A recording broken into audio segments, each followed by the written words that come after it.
Hello everyone, welcome to my YouTube channel Brain Code Academy. So guys, today we start a new chapter introduction of class 10th subject math CBSE board new NCERT of session 2023 to 24. So now the chapter number is 3 and chapter name is the pair of linear equation in two variable. तो समझते हैं इसके introduction को इस video में. तो introduction में सबसे पहले हम बात करेंगे इस चैप्टर का नाम के बारे में, कैसे कैसे क्या है. इसी नेम से ही चैप्टर का इंट्रोडक्शन समझ में आएगा. तो सबसे पहले बात करते हैं हम लीनियर इक्वेशन की. लीनियर इक्वेशन क्या होता है? लीनियर इक्वेशन देखिए, लीनियर इक्वेशन हम चैप्टर नंबर 2 में अच्छे से पढ़ चुके हैं. क्या है लीनियर इक्वेशन? लीनियर इक्वेशन एक ऐसी इक्वेशन होती है जिसकी डिग्री हमारी 1 होती है. क्लियर? ऐसी इक्वेशन जिसकी डिग्री 1 होती है वो क्या कहलाती है? हमारी लीनियर इक्वेशन कहलाती है. क्लास 9th में लीनियर इक्वेशन से रिलेटेड एक चैप्टर भी था जिसका नाम था हमारा linear equation in one variable. ठीक है. लीनियर इक्वेशन वन वेरिएबल में क्या था समझते हैं. लीनियर इक्वेशन वन वेरिएबल की जनरल फॉर्म क्या थी?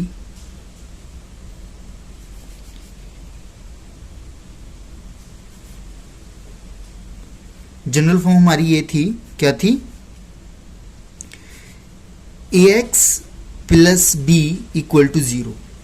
ax plus b equal to 0 ये हमारी इसमें जनरल फॉर्म थी, जिसमें a नॉट इक्वल टू 0 के होगा और ये वन वेरिएबल है, तो मतलब यहाँ पे वेरिएबल एक ही है जिसका नाम है हमारा x. क्लियर? जब हम इस टाइप की लीनियर इक्वेशन को ग्राफ पर रिप्रेजेंट करते हैं तो इनका ग्राफ ऑलवेज लीनियर आता है, मतलब एक स्ट्रेट लाइन आती है. किस तरीके से आती है समझते हैं. जब मैं इनको ग्राफ पे रिप्रेजेंट करूंगा, this is our x axis, this is our y axis, now this is the origin, and when we represent this linear equation in the graph we always get a straight line, this. Okay, and also this line is also in the form of this. Clear? This is x axis, this is the y axis. Now अब हम समझते हैं कि linear equation in two variable इसका मतलब क्या है. किसके बारे में समझते हैं? Linear equation in two variable. Linear equation in two variable.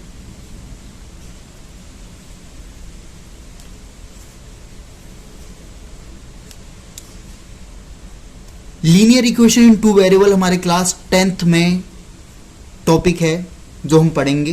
ठीक है. इसकी स्टैंडर्ड फॉर्म क्या होती है? स्टैंडर्ड फॉर्म या जनरल फॉर्म क्या होती है बताते हैं.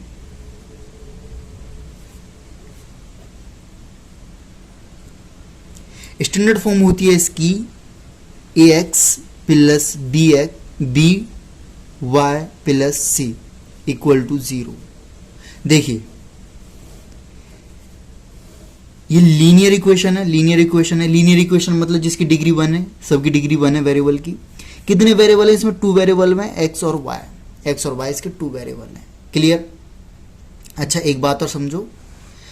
लीनियर इक्वेशन है, चैप्टर नंबर 2 में हम पढ़ के आए थे, जिसकी जितनी डिग्री उसमें उतनी ही उसके सॉल्यूशन मतलब उसमें उतनी ही उसकी जीरोस. मतलब लीनियर इक्वेशन में इसमें हमारे डिग्री 1 है तो सॉल्यूशन 1 आएंगे. वेरिएबल 1 था तो सॉल्यूशन 1 है. क्लियर?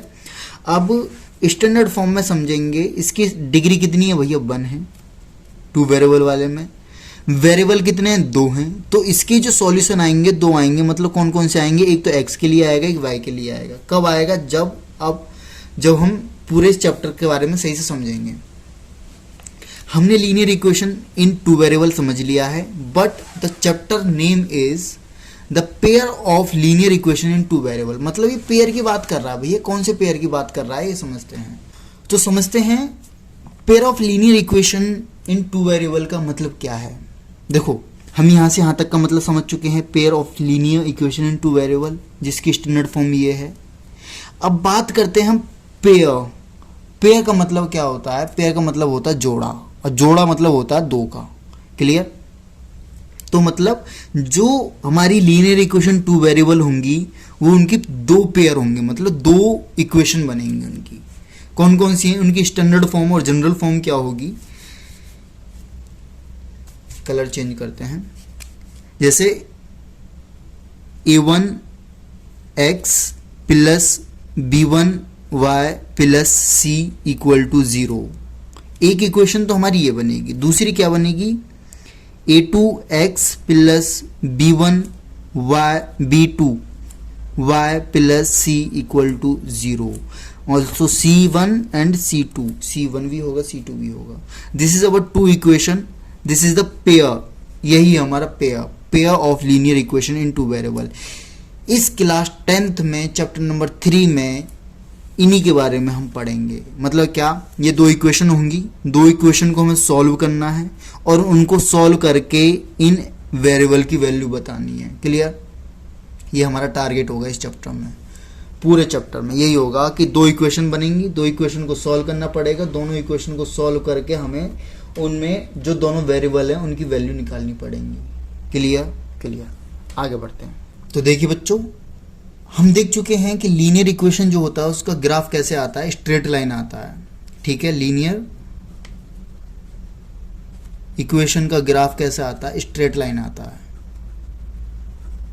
Straight line.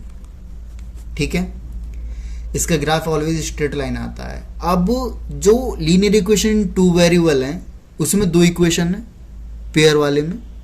ठीक है, अब दो इक्वेशन है तो उनमें जो स्ट्रेट लाइन बनेंगी वो कितनी बनेंगी, वो भी दो ही बनेंगी भैया। क्लियर सी बात है, सिंपल है ना।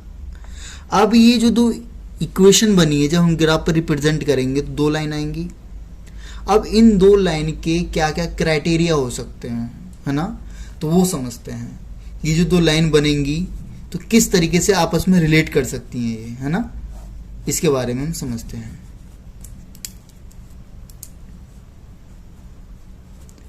तो देखो ये जो दो लाइन है या तो आपस में क्रॉस कर जाएंगी भैया, मिलेंगी, किसी पॉइंट पे मिल जाएंगी, या फिर ये दोनों इक्वेशन मतलब ये दोनों लाइन आपस में क्या करेंगी, मिलेंगी नहीं, पैरेलली जाएंगी, मतलब एक दूसरे के बीच में समानांतर डिस्टेंस होगा, पैरेलल लाइन बनाएंगी।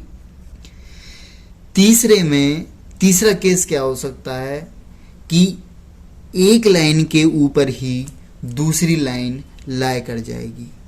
क्लियर। एक लाइन के ऊपर ही हमारी दूसरी लाइन लाई कर जाएगी।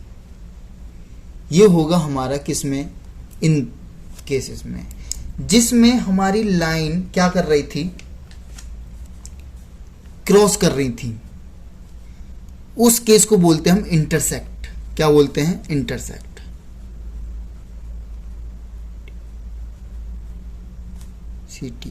इंटरसेक्ट, ये हमारी इंटरसेक्टिंग लाइन है। ठीक है, इंटरसेक्टिंग लाइन, ये इंटरसेक्ट कर रही है किसी पॉइंट पे। ठीक है, इंटरसेक्ट कर रही हैं तो भैया देखो ये किसी एक पॉइंट पे जाके मिलेंगी, एक ही पॉइंट पे मिल रही हैं। तो ये जो पॉइंट पे मिलेंगी तो इसका सॉल्यूशन क्या होगा, इसका सॉल्यूशन मतलब जो नंबर ऑफ सॉल्यूशन आएंगे वो कितना आएंगे, only one solution, one unique solution, unique solution. ठीक है, वन यूनिक सॉल्यूशन आएगा इसका। पैरेलल लाइन है, पैरेलल लाइन है भैया। पैरेलल लाइन कैसी होती है, पहली बात तो जिनका डिस्टेंस बिल्कुल सेम होता है ना, मतलब बीच में उनका डिस्टेंस बिल्कुल सेम होता है। अब ये लाइन कहीं मिल ही नहीं रही हैं तो इसमें सॉल्यूशन ही नहीं आएंगे, और जो सॉल्यूशन नहीं आएंगे तो क्या होगा, ये नो सॉल्यूशन वाला केस होगा, नो सॉल्यूशन। सॉल्यूशन कैसे आते हैं हमारे, बेसिकली हमने क्लास मतलब चैप्टर 2 में ही क्लास 10th के में पढ़ा था कि जब किसी भी एक्सरसाइज 2.1 में कि एक्स एक्सिस को कोई भी लाइन कितनी जितनी बार काटेगी उसके सॉल्यूशन होंगे। समझ में आ रहा है? तो यहाँ पे हम ग्राफ से रिलेटेड करके देखें, मतलब क्या, जितनी बार जो लाइन कट करेगी उसके सॉल्यूशन होंगे। इसमें एक पॉइंट पे कट कर रही थी तो ओनली वन यूनिक सॉल्यूशन है, इसमें किसी भी पॉइंट पे कट नहीं कर रही तो नो सॉल्यूशन है। इस वाले केस में क्या होता है, ये होता है कोइंसाइड, मतलब लाइन के ऊपर line, coincide line. Clear? Line के ऊपर लाइन है तो देखो भैया, जो लाइन के ऊपर लाइन है तो एक पॉइंट यहाँ होगा, एक पॉइंट यहाँ होगा, यहाँ भी होगा, यहाँ भी होगा, यहाँ होगा, मतलब बहुत सारे पॉइंट होंगे। तो मतलब क्या है, इसमें तो हमारे इनफाइनाइट मैनी सॉल्यूशन होंगे, मैनी सॉल्यूशन होंगे। क्लियर? तो ये हमारे जब ग्राफ पे रिप्रेजेंट करते हैं तो स्ट्रेट लाइन में जो उनके ग्राफ की जो लाइन बनती है तो ये 3 केस दिखाई देते हैं मेरे को। क्लियर है? क्लियर है भैया, बिल्कुल क्लियर है। अब हम समझते हैं ये जो लीनियर इक्वेशन इन 2 वेरिएबल में जो हमारे पेयर बने हैं, इनके सॉल्यूशन कैसे फाइंड आउट करते हैं। तो उसका सॉल्यूशन फाइंड आउट करने के लिए, solution of pair of linear equation in 2 variable, there are the 3 method to find out the solution. Number 1 is the graphical method, number 2 substitution method, number 3 elimination method. These last 2 one is the algebraical method, मतलब first one is the graphical method, इसमें हम graph के through solution find करेंगे, and ये substitution and elimination method are the algebraic method, मतलब इसमें हम algebraically solve करके सॉल्यूशन निकालेंगे। क्लियर? चलिए, तो देखिए फर्स्ट एक्सरसाइज में तो हम ये वाला ग्राफिकल मेथड से करेंगे, सेकंड वाली एक्सरसाइज में सब्स्टिट्यूशन मेथड से, थर्ड वाली एक्सरसाइज में एलिमिनेशन मेथड से। तो 3 एक्सरसाइज, 3 कॉन्सेप्ट, चैप्टर खत्म। नाउ अब बात करते हैं हम अपने ग्राफिकल मेथड से, समझने की कोशिश करते हैं ग्राफिकल मेथड है क्या। तो बच्चों अब समझते हैं हम कि ग्राफिकल मेथड से कि सॉल्यूशन कैसे फाइंड आउट करते हैं लीनियर इक्वेशंस के इन 2 वेरिएबल में। हमको इस तरीके से ये 2 इक्वेशन गिवन होंगी, इन दोनों इक्वेशन को हमें क्या करना है, इस तरीके से उनके रेशियोज को चेक करना है, मतलब रेशियोज निकालने हैं। 2 इक्वेशन, इक्वेशन 1, इक्वेशन नंबर 2, ठीक है। इक्वेशन 1 में पहले वाला जो कोफिशिएंट है a/b, a1/a2, b1/b2, c1/c2, ये हमारे रेशियोज दे रखे हैं कोफिशिएंट के। तो मैंने इनके सभी के कोफिशिएंट के रेशियो लिखे हैं। अब उन रेशियो के मैं क्या कर रहा हूँ, कंपेयर कर रहा हूँ। देखो यहाँ पे a1/a2, a1/a2 और b1/b2 ये हमारे कैसे आ रहे हैं, नॉट इक्वल आ रहे हैं। जब ये हमारे नॉट इक्वल आ रहे हैं तो मैं क्या लिखूंगा, दिस इज नॉट इक्वल। अब नॉट इक्वल कौन सा वाला केस होता है, हमारा इंटरसेक्टिंग वाला केस होता है। जो मैंने लाइंस के बारे में समझाया था ना, तो ये हमारे इंटरसेक्टिंग वाला केस होता है ना। लाइन इसमें कैसी बनती है, हमारी लाइन सिंपल इंटरसेक्टिंग में हमारी इस तरीके से बनती है, इस तरीके से, ठीक है। और इसमें हमारे सॉल्यूशन कैसे आते थे, एग्जैक्टली 1 सॉल्यूशन आता था, यूनिक सॉल्यूशन, ठीक है। और इसी को ही हमारा दूसरे नाम से जाना जाता है कंसिस्टेंट सॉल्यूशन। किससे, कंसिस्टेंट के नाम से। तो इसी तरीके से मैंने सभी के एग्जाम्पल लिए हैं जो हमने लाइन को रिप्रेजेंट किया था। एक मैंने सेकंड एग्जाम्पल ये लिया है, 2x + 3y - 9 = 0, 4x + 6y - 18 = 0। Okay, मैंने इनके भी रेशियोज निकाले। पहले रेशियो निकाले a1/a2, वो आ रहा है हमारा 2/4, then b1/b2 3/6, c1/c2 9/18 minus sign, हमें विद साइन लेना पड़ता है, ठीक है। मैंने लिए। अब इनको देखें, इनके रेशियोज को कंपेयर करें। पहले देखो इसको काटते हैं तो कितना आएगा, 2 × 1 = 2, 2 × 1 = 2, 2 × 2 = 4, 3 × 1 = 3, 3 × 2 = 6, 3 × 2 = 6, 9 × 1 = 9, 9 × 2 = 18। मतलब सभी का क्या आ रहा है, सॉल्यूशन 1/2 आ रहा है, 1/2, 1/2, 1/2 काटने के बाद में। तो ये हमारे तीनों कैसे हैं, इक्वल। मतलब a1/a2 = b1/b2 = c1/c2। क्लियर। तो जब ऐसा वाला केस होता है उसको क्या बोला जाता है, कोइंसिडेंट बोला जाता है। इस वाले केस को हम क्या बोलते हैं, कोइंसिडेंट लाइन, मतलब लाइन के ऊपर लाइन। जैसे एक लाइन हमारी ये है, इसी लाइन के ऊपर दूसरी लाइन हमारी ये आ जाए, है ना। तो लाइन के ऊपर जब लाइन आ जाती है उसको बोला जाता है कोइंसाइड लाइन या कोइंसिडेंट लाइन, लाइन के ऊपर लाइन। जब ऐसा केस होता है तो उसमें कितने सॉल्यूशन होते हैं, उसमें मैनी सॉल्यूशन होते हैं, इनफाइनाइटली मैनी सॉल्यूशन होते हैं। और जब इनफाइनाइटली मैनी सॉल्यूशन है तो वो उसका दूसरा नाम क्या होता है, कंसिस्टेंट होता है। एग्जैक्टली मैनी सॉल्यूशन भी हमारा कंसिस्टेंट होता है और इनफाइनाइटली मैनी सॉल्यूशन भी हमारा कंसिस्टेंट होता है। क्लियर, दोनों समझ में आ गए होंगे। एक इसमें तीसरा एग्जाम्पल और है हमारा। तीसरा एग्जाम्पल मैंने ये लिया है जिसमें 9 सॉल्यूशन होते हैं। जैसे इनका मैंने रेशियो कंपेयर किया 1/2, 2/4, फिर 4 - 4y - 12। अब मैंने इनको काट के देखता हूँ। काटा, पहले 1/2, ठीक है, दूसरा 1/2 आ रहा है, ठीक है, फिर 4 1 4, 4 3 12, मतलब पहले में तो आ रहा है 1/2, दूसरे में आ रहा है 1/2, तीसरे में आ रहा है 1/3। ओके, तो मतलब क्या इसमें ये दोनों तो इक्वल है, ये नॉट इक्वल है, मतलब A1/A2 equal to B1/B2 not equal to C1/C2। तो ये वाला केस किस में होता है, हमारा पैरेलल लाइंस में होता है। और पैरेलल लाइन में क्या होता था, नो सॉल्यूशन होते थे। उस जिसमें नो सॉल्यूशन होता है उसका नाम क्या होता है, इनकंसिस्टेंट होता है। पैरेलल लाइन कैसे बनती है हमारी, पैरेलल लाइन इस तरीके से बनती है। क्लियर, समझ में आ गया। तो ये हमारा ग्राफिकल मेथड से रिप्रेजेंट करने का मेथड होता है। कैसे करते हैं, क्वेश्चन कैसे आते हैं, क्वेश्चन ये आते हैं कि हमें 2 इक्वेशन गिवन होंगी, पूछा जाएगा ये हमारी कंसिस्टेंट है, इनकंसिस्टेंट है, या फिर इसमें यूनिक सॉल्यूशन है, इनफाइनाइटली सॉल्यूशन है। तो उनको करने का तरीका क्या होता है, उनके रेशियोज को कंपेयर करना पड़ता है। जब हम रेशियो को कंपेयर करने के बाद में देखते हैं कि यदि A1/A2 not equal to B1/B2 आ रहा है तो हम क्या बोलेंगे, ये हमारा इंटरसेक्टिंग या फिर कंसिस्टेंट है ना। सेम एज जब हमारे तीनों रेशियोज इक्वल होते हैं तो हम बोलते हैं उनको क्या, कंसिस्टेंट और कोइंसिडेंट लाइन।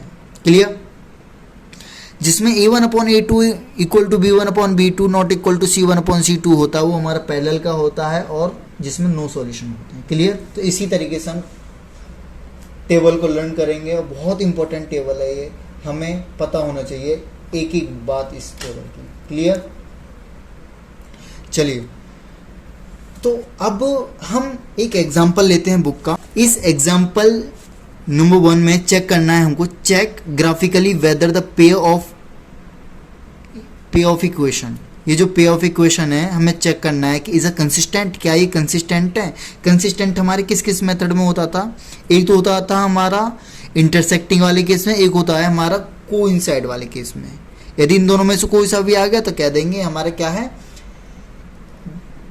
कंसिस्टेंट है। क्लियर, यदि कंसिस्टेंट हो जा रहा है तो इसको ग्राफिकली भी शो करके दिखाइए, ग्राफिकली भी इसको सॉल्व करके दिखाइए। ठीक है, इक्वेशन गिवन है x + 3y इक्वल टू में 6। This is a equation number 1, इसको इक्वेशन नंबर 1 मान लेंगे। दूसरी इक्वेशन जो भी गिवन होगी उसको इक्वेशन नंबर 2 मान लेंगे। ठीक है, this is a equation number 2। अब ये 2 इक्वेशन आ चुकी हैं। अब मेरे को चेक करना है ये हमारी कंसिस्टेंट है या नहीं है कंसिस्टेंट। कंसिस्टेंट चेक करने के लिए मेरे को इन दोनों इक्वेशन के रेशियोज को चेक करना पड़ेगा। तो रेशियो को चेक करने के लिए मेरे को A1, A2, B1, B2, C1, C2 इनकी वैल्यू पता होनी चाहिए। तो फ्रॉम इक्वेशन नंबर 1 से A1 कितना होगा, A1 का कोफिशिएंट होगा 1। क्लियर, B1 कितना होगा, B1 होगा हमारा 3, और C1 कितना होगा, C1 होगा हमारा 6, C1 होगा 6। क्लियर, इस इक्वेशन नंबर 2 में A2 कितना होगा, हमारा 2 होगा। ठीक है, A2 हमारा 2 होगा।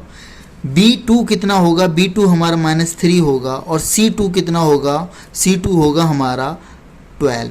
क्लियर, अब मेरे पास देखो A1 ये सारे रेशियो आ गए, मतलब वैल्यू आ चुकी है। मैं रेशियोज को चेक करूंगा। ठीक है, कंपेयर करता हूँ उनके रेशियोज को, रेशियोज निकालता हूँ उनके। मैंने रेशियो निकाला किस किस का, पहले A1/A2 का निकालता हूँ। A1/A2 इनका रेशियो निकाला, क्या आ रहा है, 1/2 आ रहा है। ठीक है, अब सिमिलरली मैं क्या करता हूँ, B1/B2 का निकालता हूँ, कितना आ रहा है, 3/-3। तो देखो ये कितना आएगा, सॉल्व करने के बाद में इसकी वैल्यू आएगी -1। क्लियर। तो मेरे को इस वाले पार्ट को देखो और इस वाले पार्ट को देखो, ये तो मेरे को इक्वल नहीं दिख रहे हैं, तो मैं डायरेक्टली क्या बोल सकता हूँ कि ये कह सकता हूँ कि A1 अपॉन में A2, A1 अपॉन में A2, A1 अपॉन में A2 नॉट इक्वल होगा किसके, B1 अपॉन में B2 के। A1 अपॉन में A2 not equal to B1 upon में B2। तो जब हमारा इस तरीके से केस आता है, किसका केस है ये, जब A1 अपॉन में A2 not equal to B1 upon B2 के होता है, वो होता है हमारे इंटरसेक्टिंग वाले में, इंटरसेक्टिंग, ठीक है। और जब इंटरसेक्टिंग वाला केस होता है, तो इंटरसेक्टिंग वाला केस होता है उसे क्या बोलते हैं हम, ग्राफ कंसिस्टेंट बोला जाता है। तो ये हमारा कंसिस्टेंट है, हाँ भी कंसिस्टेंट है। तो कैसे लिखेंगे, हेंस द पेयर, ये वाली जो पेयर, लीनियर पेयर गिवन है, the pair of linear equation in two variable are consistent, are consistent,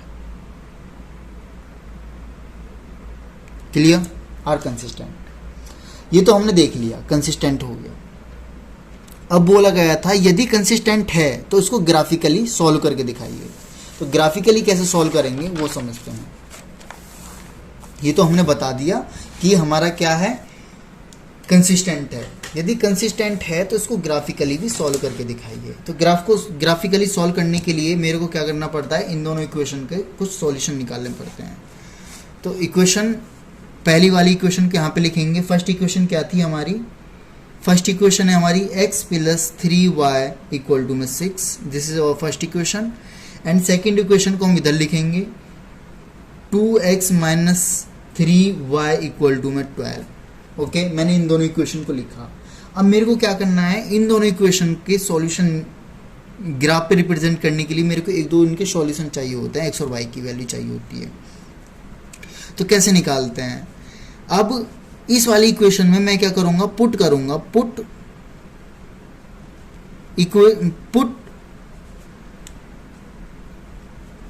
x equal to 1, sorry x equal to 0।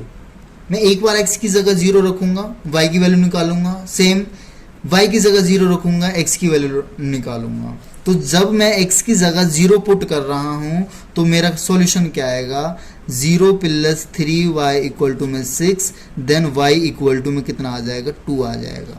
Okay, अब मैं क्या करूंगा, नाउ सेम एज पुट करूंगा, put y equal to 0, y equal to 0। तो solution क्या आएगा हमारा इसमें, जब मैंने x y इक्वल टू 0 मतलब 3 इंटू में 0 इक्वल टू में 6, तो कितना आ जाएगा, x की वैल्यू आ जाएगी 6। क्लियर, x की वैल्यू 6 आ रही है। ओके, अब इसको कैसे लिखा जाएगा, जो मैंने वैल्यू डाली है इसको लिखेंगे हम इस तरीके से, टेबल बनाएंगे एक, यहाँ पे लिखेंगे x, यहाँ लिखेंगे y। जब मैंने x की जगह 0 रखा, x इक्वल टू 0 रखा, तो y की वैल्यू कितनी आई है, मेरी 2 आई है। क्लियर। जब मैंने y की वैल्यू 0 रखी, y की वैल्यू 0 रखी, तो x की वैल्यू कितनी आई है, 6 आई है, 6 आई है। तो इस तरीके से हम अपनी टेबल बना लेंगे, सिंपल। बस हमें 2 ही वैल्यू चाहिए ग्राफ बनाने के लिए। हम और भी बहुत सारी वैल्यू निकाल सकते हैं, चाहे 10 वैल्यू निकालें, चाहे 50 वैल्यू निकाल लें, ग्राफ सेम ही बनेगा। ठीक है, तो हमारा 2 से ही काम हो जाता है। सेम जो काम मैंने इधर किया वो काम मेरे को इधर भी करना पड़ेगा। क्या करना पड़ेगा, put x equal to 0, x equal to 0 put करो तो कितना आ जाएगा, 2 into 0 minus 3y equal to में 12। तो कितना आ जाएगा, माइनस 3y इक्वल टू में 12, तो y इक्वल टू में आ जाएगा माइनस का 4, y इक्वल टू में 4 माइनस का। ठीक है, अब क्या करूंगा, पुट करूंगा, put x equal to what, sorry y equal to में 0, तो x की वैल्यू आ जाएगी यहाँ से, कितना आ जाएगा, 2x माइनस 3 इंटू में 0 इक्वल टू में 12, तो कितना हो जाएगा, 2x इक्वल टू में 12, तो x इक्वल टू में कितना आ जाएगा, 6 आ जाएगा। ठीक है, तो इसको भी मैं एक टेबल टाइप में बना दूंगा। टेबल कैसे बनेगी इसकी, इस तरीके से।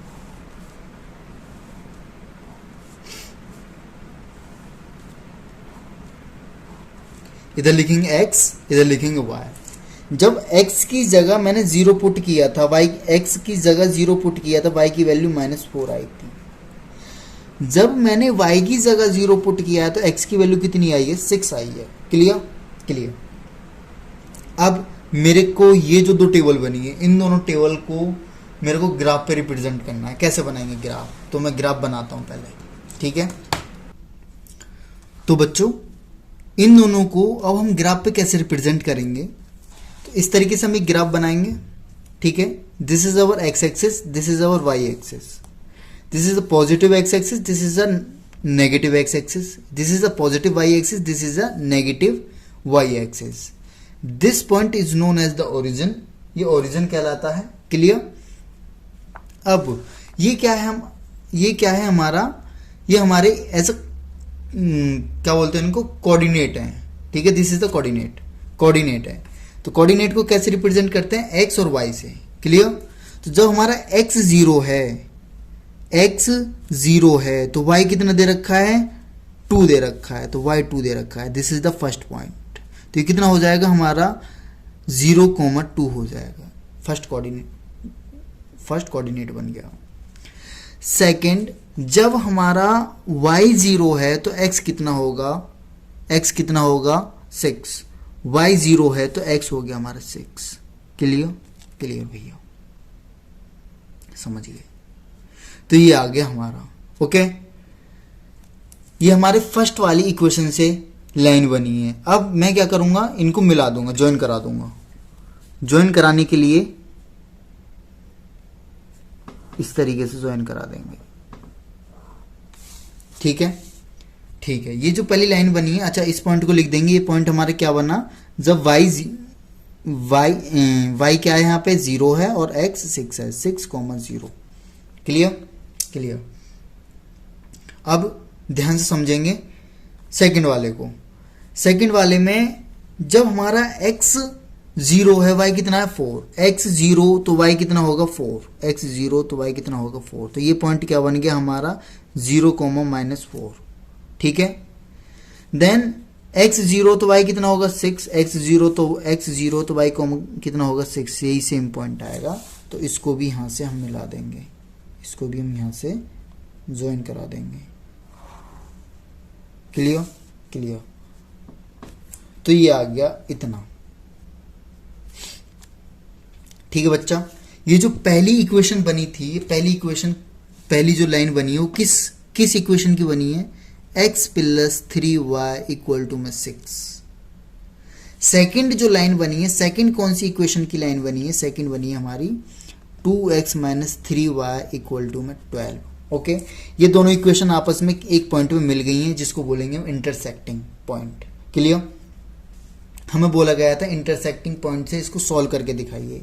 तो जिस पॉइंट पे मिलेगी वो उसके सॉल्यूशन होंगे। मतलब x की वैल्यू इस पॉइंट पे क्या आ रही है 6 और y की वैल्यू क्या आ रही है 0। तो सॉल्यूशन क्या हो जाएंगे इसमें, x और y के सॉल्यूशन हो जाएंगे हमारे कितना 6 और y। तो x की वैल्यू हो जाएगी यहाँ पे x = 6 एंड y = 0। तो these are the solution of these linear equation. ठीक है, लिखेंगे इस तरीके से x = 6 y = 0।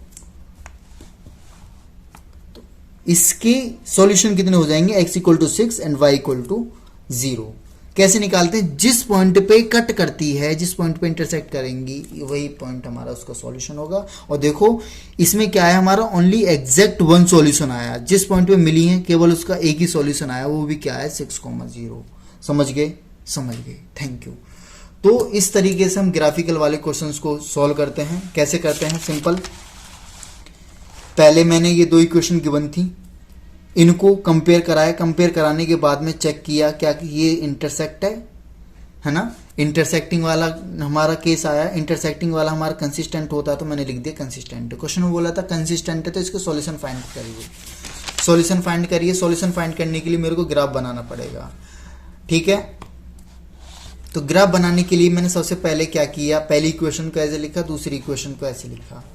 पहली इक्वेशन में मैंने x की जगह पे 0 पुट किया, y की वैल्यू निकाली, फिर y की जगह 0 पुट की, x की वैल्यू निकाली। इस तरीके से टेबल बना दी। सेम काम मैंने सेकंड वाली इक्वेशन में किया और वो भी टेबल बना दी। टेबल बनाने के बाद में मैंने इन दोनों टेबल को ग्राफ पे रिप्रेजेंट कर दिया, ग्राफ इस तरीके से बन गया। और जो मैंने ग्राफ पे रिप्रेजेंट किया तो कैसा है, इंटरसेक्ट वाला केस आया, जो कि हमारा पहले भी आ गया था, बिना देख वैसे बता दिया था हमने सॉल्व करके रेशियो को कंपेयर करके। ठीक है, तो इस तरीके से हम ग्राफिकल वाले क्वेश्चन को सॉल्व करते हैं और इस तरीके से सॉल्यूशन फाइंड करते हैं। जिस पॉइंट पे मिल जाता है उसी पॉइंट को वही उसके सॉल्यूशन हो जाते हैं। क्लियर? इस तरीके से क्वेश्चन हमारे एनसीईआरटी में आएंगे, उनको सॉल्व करेंगे। ओके, यदि बच्चों आपको हमारे लेक्चर पसंद आ रहे हैं तो प्लीज़ चैनल को सब्सक्राइब करें, अपने फ्रेंड्स में शेयर करें। ठीक है, और यदि आपको कुछ भी डाउट है ना तो आप मेरे को कमेंट बॉक्स में, ओके, इंस्टाग्राम पे और फेसबुक पे पूछ सकते हैं। क्लियर? ठीक है, और इस लेक्चर के नोट्स आपको डिस्क्रिप्शन बॉक्स में लिंक गिवन है टेलीग्राम चैनल का, वहाँ पे सारे चैप्टर्स के नोट्स मैंने अपलोड कर रखे हैं, तो प्लीज़ आप वहाँ से चैनल को ज्वाइन करके नोट्स डाउनलोड कर सकते हैं। ठीक है, मिलते हैं अगली वीडियो में, तब तक के लिए बाय बाय, धन्यवाद, थैंक यू।